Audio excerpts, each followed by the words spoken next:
De repente, o que era motivo de alegria não é mais. A vida fica pesada, difícil de carregar. As tarefas do dia a dia, que eram simples, agora exigem esforços cada vez maiores. Sintomas da depressão, uma doença que já afeta 10% da população mundial. Considerada o mal do século, ela começa no cérebro, com um desequilíbrio químico, mas afeta o organismo como um todo. Depressão. Esse é o tema em questão no programa de hoje. Nossa convidada é a psiquiatra Marisol Hermann. Muito bem-vinda, obrigada pela participação. Obrigada pelo convite. Muitas pessoas ainda confundem depressão com tristeza, mas elas são bem diferentes, né? Sim, claro. Tristeza é uma reação humana, ela é esperada, é um sentimento. Você passa por uma perda, passa por um luto, é esperado, é normal, é humano vivenciar um sentimento de tristeza. Depressão não. Depressão é doença. Depressão, ela cursa com a ausência ou a diminuição do prazer em atividades antes prazerosas. Ela traz angústia, ela pesa no corpo, ela está relacionada a alterações do sono. É diferente. Claro que muitas vezes um evento de perda, um evento triste, ele pode ser um gatilho para um episódio depressivo. Aquele luto que se prolonga, aquela perda da qual não se consegue se recuperar. Mas aí é uma consequência. Não é a vivência humana daquilo que precisa, daquela dor que precisa ser vivida, precisa ser resolvida e transformada. O sofrimento, às vezes, ele tem uma função de transformação na vida do ser humano, mas é diferente de depressão. Uhum. A gente fala muito da tristeza, mas existem outras formas de manifestação da depressão, né? Por exemplo, a irritação constante, a impaciência, né? Sim, irritabilidade é super comum e as pessoas não associam, não imaginam que isso possa vir. Tem um poeta, não me lembro qual o nome, que disse que que definiu a depressão como uma fina camada de fúria. Uhum. E é bem isso, né? É uma irritabilidade sem que nem para quê, sem motivo que vem. É mais comum em homem. Homem manifesta muita depressão com irritabilidade. Uhum. Então ele dá um fora, fala o que não deve, tá com pouca paciência com o filho, responde Fica com pavio curto, né? Pavio curto. Uhum. Acontece, claro, óbvio, acontece em mulheres também, enfim, mas é mais comum essa irritabilidade em homem e criança. Criança, quando deprime, é muito comum vir com irritação. Uhum. Por que está crescendo tanto o número de casos no mundo? Pois como trata-se de uma doença com base genética, mas com gatilhos ambientais na maioria das vezes, esses gatilhos ambientais muitas vezes estão nas relações, as relações estão muito ruins, né? A vida está complicada, a vida é contemporânea, relações superficiais, contextos de trabalho ruins, o trabalho hoje em dia está muito adoecedor, a gente recebe demais pessoas que adoecem por conta de sobrecarga, de inadaptação de metas ao trabalho. Inatingíveis, né? Metas inatingíveis e horários, carga horária, às vezes desumanas, relações trabalhistas ruins. Uhum. Então, e chega em casa, às vezes a relação familiar também não é tão boa, e tudo muito isolado, às vezes cada um isolado na sua mundo caixinha, virtual, né? no mundo virtual. Então, tudo isso pesa. Uhum. Né? Os gatilhos para adoecimento da alma, eles estão cada vez maiores. Uhum. E, na verdade, a pessoa também fica com a lente, assim, meio desregulada, né? Ela começa a colocar lupa em tudo que é negativo, né? Ah, sim. Os eventos negativos, eles ganham força. Uhum. As ideias que a depressão traz, não é que a pessoa queira isso, né? Uhum. É uma coisa que eu sempre falo, a gente tem um grupo lá no ambulatório, e eu sempre falo isso, o pessoal do grupo. Uma das piores coisas que pode falar para um deprimido é: levanta, vai para o sol, vamos para a praia. Como assim? Ele não está conseguindo ver, ele até sabe que aquilo ali é bonito, que aquilo é positivo, tá careca de saber. Mas ele não consegue introjetar essa ideia mais. Ele sabe que é, mas que droga, pra mim não é, eu não consigo ver graça. Pra mim tá azul, tá maravilhoso, mas pra mim é cinza. E na fase aguda, para ele é difícil dar esse primeiro passo, né? Muito difícil. Precisa de ajuda, precisa de suporte. Às vezes, a depender da intensidade do quadro depressivo, até para levar para o médico, para levar para um primeiro atendimento, porque às vezes ele não tem força para ir sozinho. E muitas vezes aquele familiar não está entendendo a situação, está achando que há tanta coisa boa no mundo, ele fica aí. Acho que é uma má vontade, né? Há uma importância que a família se conscientize do que é realmente a doença, né? Super importante, faz toda a diferença. Faz toda a diferença para a melhora, para o engajamento daquela pessoa no tratamento, ela se sentir amada, se sentir querida. Compreendida também, né? Compreendida, muito importante. Às vezes até para o cuidado, né? Precisa, olha, tá na hora, sua medicação, tá na hora de você ir para o profissional que está te cuidando, tá na hora de fazer alguma coisa. Às vezes, numa fase mais para frente do tratamento, engajar a pessoa numa atividade física, numa atividade lúdica. E às vezes precisa no começo de uma forcinha, né? Até ela ter aquela melhora. Até conseguir voltar a andar com as próprias pernas, né? Mas é um vamos com delicadeza, não é abre a janela e vamos, não. É numa fase que já melhorou, agora acho que já dá, vamos tentar, eu vou junto com você, vamos fazer. É diferente. Existem várias formas de manifestação da depressão, né? Tem das mais leves, as mais paralisantes mesmo, né? Sim. Depressão leve, um mau humor crônico é um tipo de depressão leve. Né? O distímico é um deprimido leve, que é aquela pessoa cronicamente cinzinha, meio chatinha. Com a nuvem na cabeça, né? Com uma nuvem na cabeça, igual aquele personagem desenho animado. Mas ele é funcional. Ele está trabalhando, ele casa, ele tem filho, mas durante, né, por grande parte da vida dele, pelo menos 2 anos, né, no caso do distímico, ele está cinza. Né? Pode ser que faça um quadro depressivo mais grave, mas é ali. Só que ele é funcional, ele faz as coisas. Ele não perde todas as funções, mas está mais penoso para ele, né? Está mais penoso, ele perde nas relações às vezes, mas ele consegue, ele gasta um pouco mais de energia, mas ele vai. Esse é o deprimido leve. E às vezes ele permanece enquanto deprimido leve. Né? Compromete um pouco as relações, os amigos não chamam muito ele, às vezes ele se magoa com isso. Né? Cansa muito para realizar o que ele tem que realizar, mas ele vai, ele consegue fazer. Ele ainda tem um pouco de energia, né? Ele não perdeu toda a energia. Ele tem energia ainda. E às vezes fica nisso. Depressão, ela às vezes vem leve e fica leve. Ela às vezes vai agravando, vai do leve para o moderado, às vezes ela vem moderada e vai para grave, ou às vezes ela vem grave. E aí, quanto mais vai agravando nessa reta, mais difícil para fazer as atividades. Né? Quando já está num padrão mais moderado, ainda sai da cama e vai. Mas aí já é difícil sair. O corpo está pesado, está doendo. As ideias são negativas. Não é que a pessoa queira pensar essas coisas, mas a ideia vem. Eu não sirvo para muita coisa. Eu vou trabalhar, eu não vou conseguir ter um bom desempenho. O pessoal acho que não gosta muito de mim. E o corpo vai pesado. E aí, no trabalho, ela erra por distração. Porque a atenção e a memória são funções psíquicas que ficam comprometidas na depressão. Então, ela começa a errar no trabalho.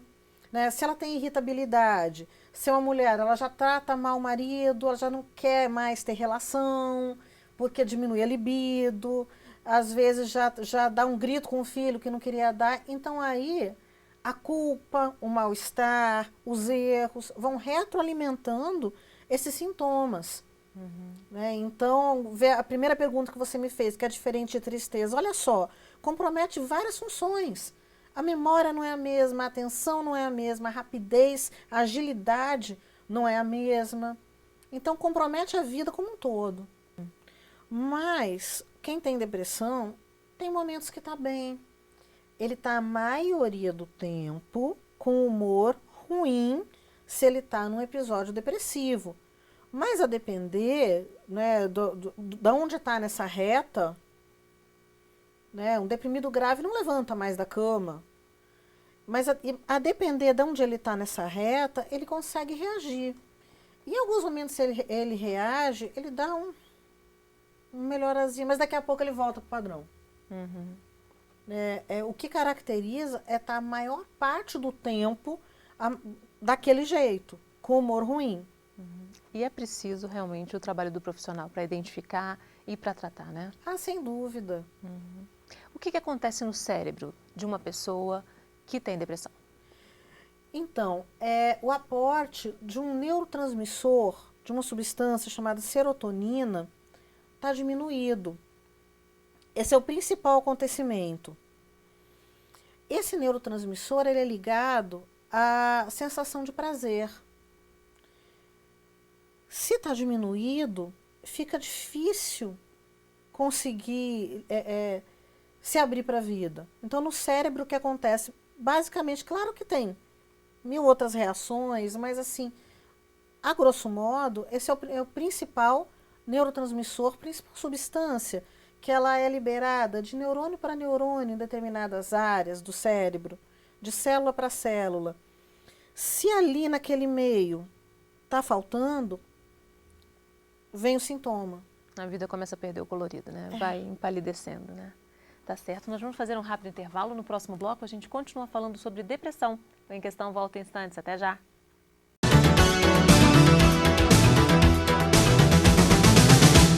Em Questão. Oferecimento Viterbo Estofados. Nossos móveis, seu estilo.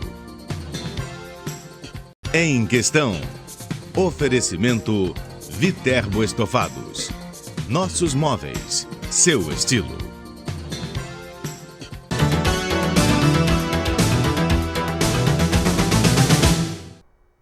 O Em Questão está de volta falando sobre depressão. Nossa convidada é a psiquiatra Marisol Hermann.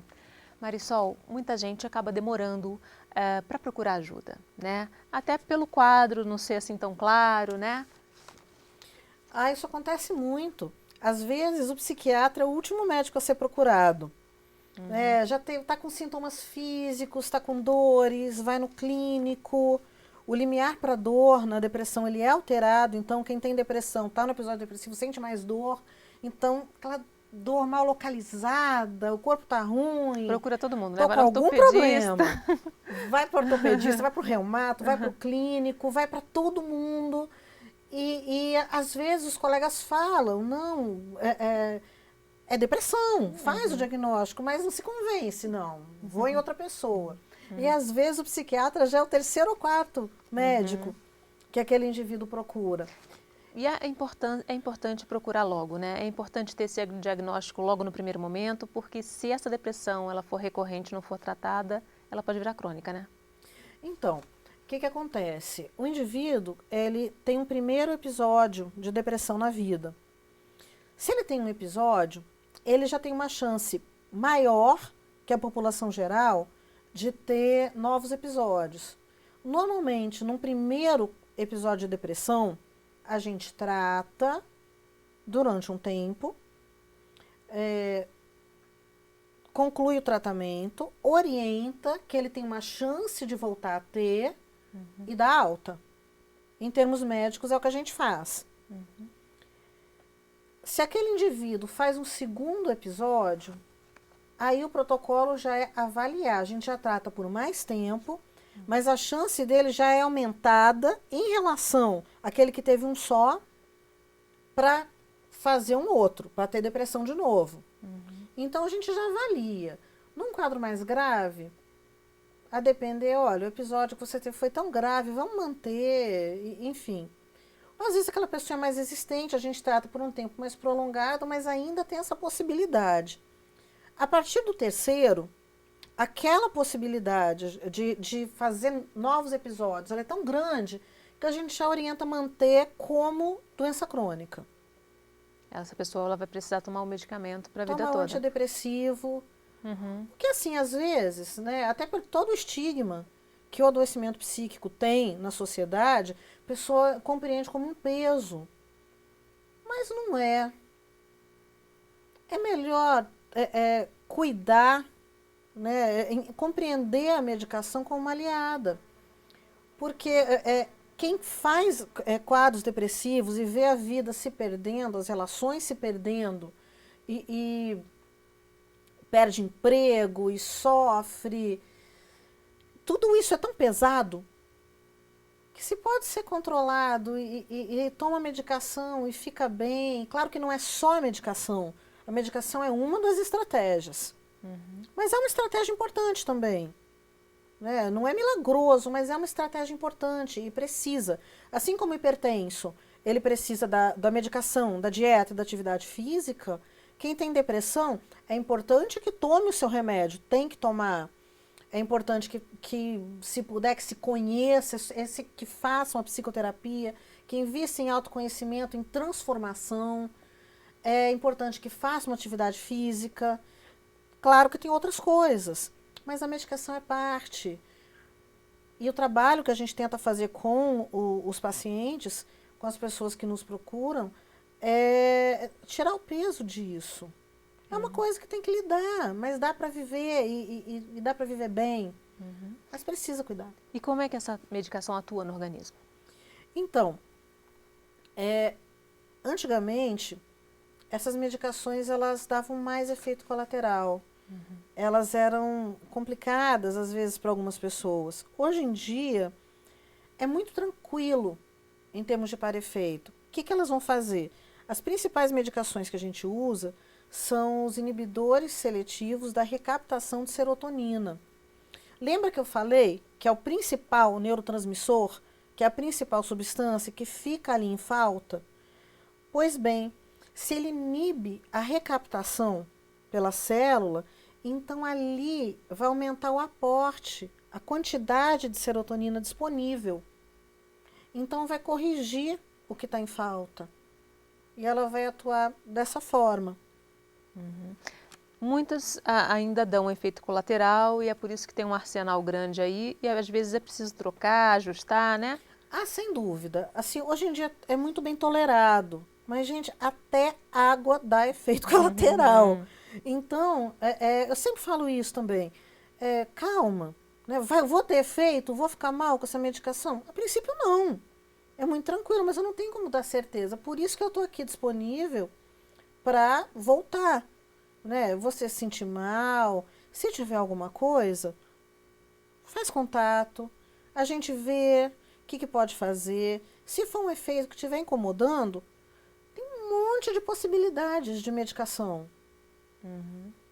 E os efeitos, eles demoram um pouquinho para aparecer, né? Assim, a pessoa começa a tomar medicação, mas não é imediata, assim, a melhora, né? Não, pelo menos 3 semanas. Então, a gente já avisa isso também. Né? Vai melhorar. Se a gente faz, às vezes, uma consulta com 15 dias, a depender, para ver, é mais para ver a questão de efeito colateral. Ou para ver como a pessoa está indo num caso de depressão mais grave. Às vezes a gente faz isso. Às vezes não consegue, quando está com o ambulatório mais lotado. Mas quando a gente pede para vir antes, é só para ver efeito colateral. Para ver se está tudo bem. Né? Tá se dando bem com a medicação? Tô. Ótimo. Aguenta aí que vai melhorar. É mais para isso. Porque a gente sabe que é a partir de 3, 4 semanas que a gente vai ver o efeito, de fato, da melhora do humor. Que começa a equilibrar mesmo a química cerebral, né? Que começa a equilibrar. Por que as mulheres têm mais depressão que os homens? Pela própria questão hormonal. Antigamente se achava que era porque a mulher fala mais do que sente. Até tem isso também, mas não. Pela própria questão hormonal, do estrógeno, mulher deprime mais. Isso é fato.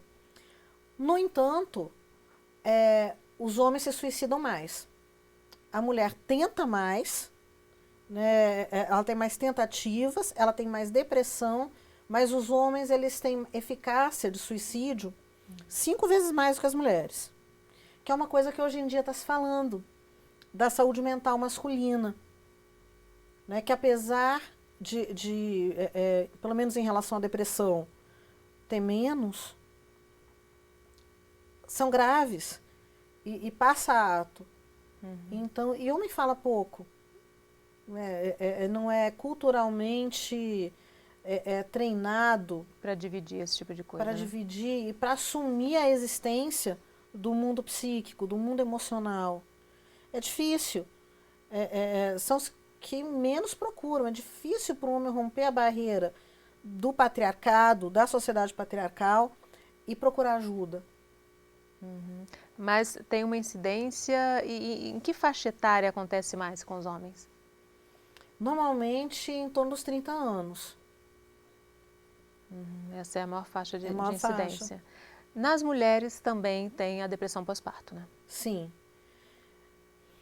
E às vezes quadros bastante graves. Fatores que podem fazer a gente pensar, às vezes uma gravidez mais turbulenta, rejeição, não queria engravidar, questões conjugais. Toda gravidez com mais dificuldade, ela pode servir de gatilho para aquela predisposição biológica a deprimir. Num momento que a mulher está numa montanha russa hormonal. Né? Por si só, né, quem já engravidou, já teve filho, sabe que é um momento que fica mexido. Enfim, se existe uma predisposição a adoecimento, então, dois gatilhos, os hormônios e às vezes predisposição genética, né, como base, e os gatilhos, como alteração hormonal e às vezes dificuldades socioambientais, como eu falei. E aí a importância do médico que acompanha aquela gravidez estar atento a esses sinais? Super importante, porque vai intervir. Né? Se perceber que saber observar uma alteração de humor, isso eu falo para os alunos na faculdade, é inerente a qualquer especialidade. Então o obstetra que está acompanhando uma gestante no pré-natal, é super importante ele saber observar uma alteração de humor e aí encaminhar adequadamente, né? Encaminhar para um psiquiatra. Existem medicações que dá para fazer na gestação. Não é tudo, mas dá para tratar. E dá para melhorar. E isso vai melhorar a capacidade daquela mãe cuidar do bebê. Né? Uma mãe deprimida, ela carece muito em possibilidades de cuidado. Ela não consegue cuidar nem dela mesma, né? Nem dela. Quanto mais do bebê. Outra fase onde a incidência é grande nas mulheres é na menopausa, né? Sim. Pela questão hormonal também. E pela questão de imagem, né? Hoje em dia a gente vive o mito da eterna juventude. Todo mundo quer ter 20 anos para sempre. Né, é uma ideia muito vendida. Atualmente envelhecer está difícil. Né? A gente está perdendo o direito a envelhecer. Então, observar as mudanças físicas, né, que por melhor cuidada que seja a mulher, ela não é mais uma jovenzinha, né, e assim, hoje em dia tem sido difícil, pelo que se exige das mulheres, aceitar as fases, que são naturais. Inevitáveis, né? Inevitáveis, claro, mas acaba como um possível gatilho de adoecimento também. Além da toda a alteração hormonal, né? Enfim, tá tudo caindo. E na velhice, assim, nesse último estágio da vida, muitas vezes as pessoas ao redor não percebem que a pessoa está deprimida, né? É confundido com outras coisas, né? É confundido. Muitas vezes, lembra que eu falei que a atenção e a memória na depressão, elas ficam comprometidas? Né? A pessoa fica mais esquecida, mais desatenta. O idoso está numa fase que ele pode apresentar quadros de demência, né? Doença de Alzheimer, doença cerebrovascular, são quadros demenciais de perda cognitiva. Né? Enfim, se ele deprime e ele evolui com essa queda da cognição pela depressão, às vezes é difícil diferenciar de um quadro demencial. É importante ver o que veio primeiro, aí tem que investir muito na história daquela pessoa, conversar com os familiares, para a gente tentar compreender o que veio primeiro. Porque o idoso está numa fase de perdas, às vezes as pessoas, os amigos, as pessoas ao redor dele estão morrendo. os filhos já foram para a vida há muito tempo, os netos já cresceram e já foram para a vida há muito tempo, e às vezes é uma fase muito solitária, né, e de lidar com a possibilidade da própria morte. Né, é importante, é difícil, né, ter essa sabedoria de lidar com a possibilidade da própria morte. E da parte orgânica, o organismo também já não produz mais as substâncias como Sem produzia dúvida. antes, né? Começa a faltar também aí Sim. os neurotransmissores, né? Começa a faltar, né, tudo vai declinando, declinando lentamente. Ok, nós vamos fazer mais um rápido intervalo. No próximo bloco a gente continua falando sobre depressão. Em Questão, volta em instantes. Até já.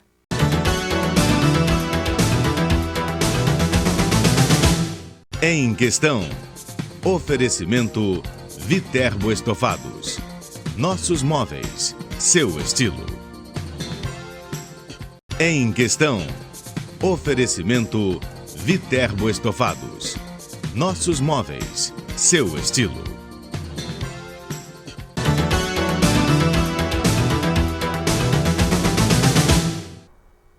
O Em Questão está de volta falando sobre depressão. Nossa convidada é a psiquiatra Marisol Hermann, ela que também é professora da Faculdade de Medicina de Petrópolis.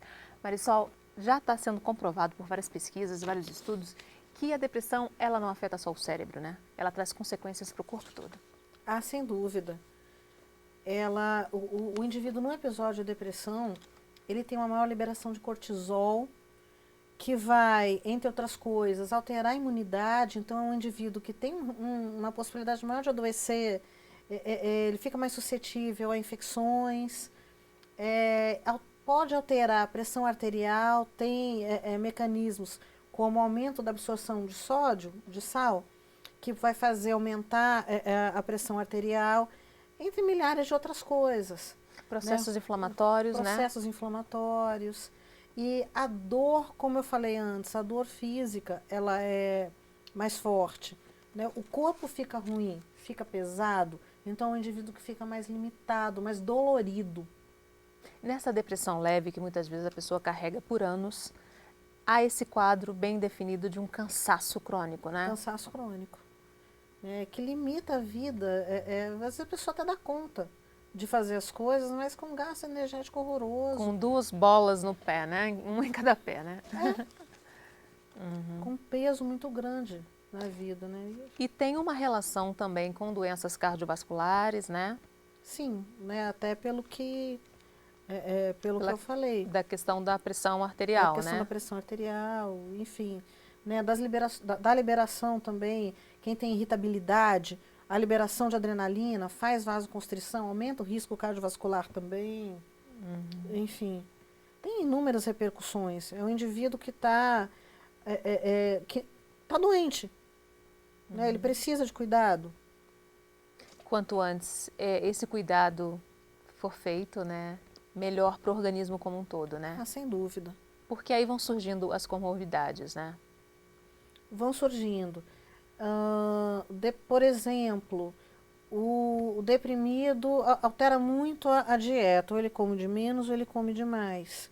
Né? Hoje em dia, se sabe, normalmente ele tranca a boca, mas hoje em dia se sabe que tem padrões atípicos de depressão que cursam com hiperfagia, ou seja, aquele indivíduo que come muito, então ele ganha peso ao longo do episódio depressivo, e aí vai piorando a autoestima e também retroalimenta o sintoma. E também pode levar a outras doenças, como diabetes, né? Todas essas coisas. Existem pesquisas mostrando uma correlação com doenças autoimunes, com artrite reumatoide, com outras doenças, né? Sim. Hoje em dia se sabe que algumas doenças, como lúpus, estão muito relacionadas à depressão, mas pela própria doença, né? Pela própria, como ela acaba atacando vários órgãos-alvo, o cérebro é um deles. Então, cursa com alteração psíquica, entre elas a depressão. E aí a gente entrou então no outro lado, né? Pessoas com doenças crônicas, com doenças graves, também ficam mais suscetíveis à depressão, né? Principalmente com dor crônica. Quem fica bem com dor? Quem consegue ter prazer e ir tendo uma dor que está ali o tempo todo, te limitando por exemplo, a dor numa doença reumatológica que está ali, você acorda com ela, é difícil sustentar o humor. Algumas pessoas até conseguem, mas é mais difícil, então aumenta a prevalência de depressão entre essas pessoas. Tanto o deprimido sente mais dor, como quem sente mais dor tem mais depressão. Está mais vulnerável para isso. A gente estava falando do tratamento, né? Agora vamos falar um pouquinho de prevenção. Já que as estimativas não são muito boas, né? São bem sombrias, né? Que até 2030 a depressão vai ser a doença que mais vai atingir a população mundial, né? É verdade. Então, o mundo está muito louco.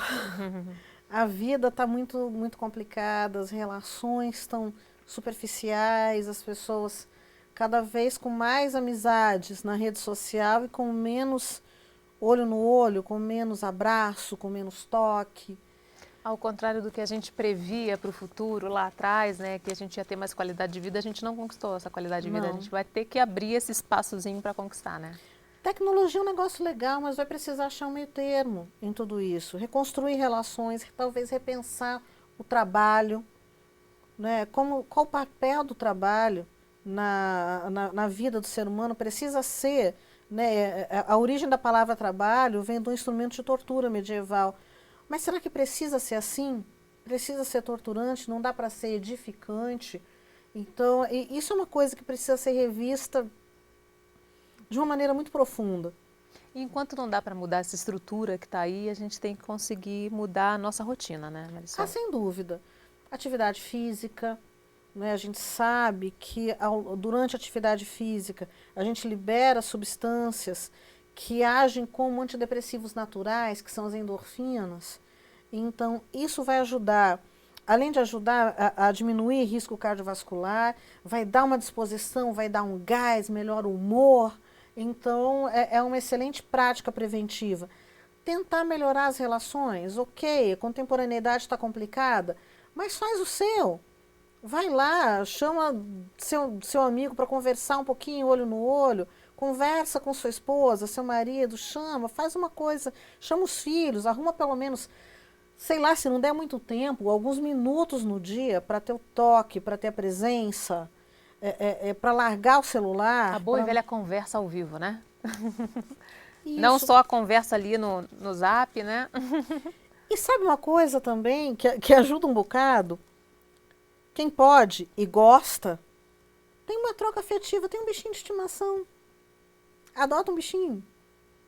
Essa troca afetiva é excelente. Como as pessoas melhoram, né? Já tem trabalho mostrando isso, como essa resposta afetiva dá um up.